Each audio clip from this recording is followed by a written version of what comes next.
আপনারা দেখতে পাচ্ছেন যে আওয়ামী শাসন আমলেও কোমরে রশি বাঁধে নাই। এটা প্লিজ, আপনারা দেখতে পাচ্ছেন আওয়ামী প্রশাসনের আমলেও আমরা দেখতে পাচ্ছি আওয়ামী প্রশাসন যে ব্যবহার করেছে আজকে পুলিশ, আওয়ামী প্রশাসন যে ব্যবহার করেছে আজকে সেই প্রশাসন আজকে আওয়ামী একই সাথে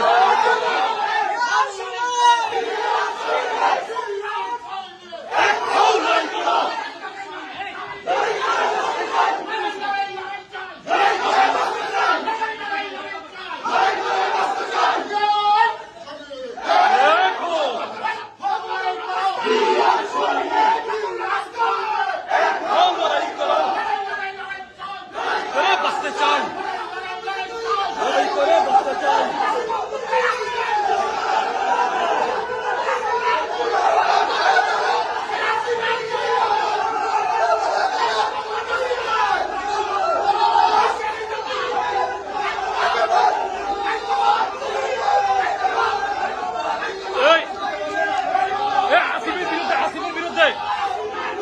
আসিফের বিরুদ্ধে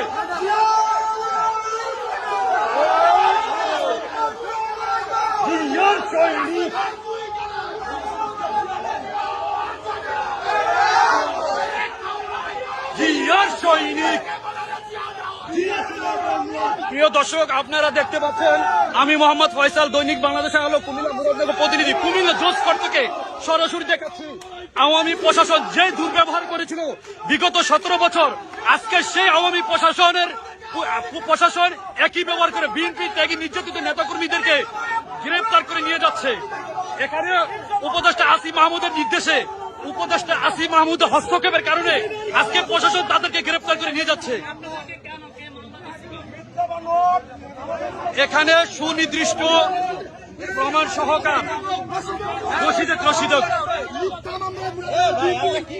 এই যে দেখছেন উপদেষ্টা আসিফ মাহমুদের নির্দেশে উপদেষ্টা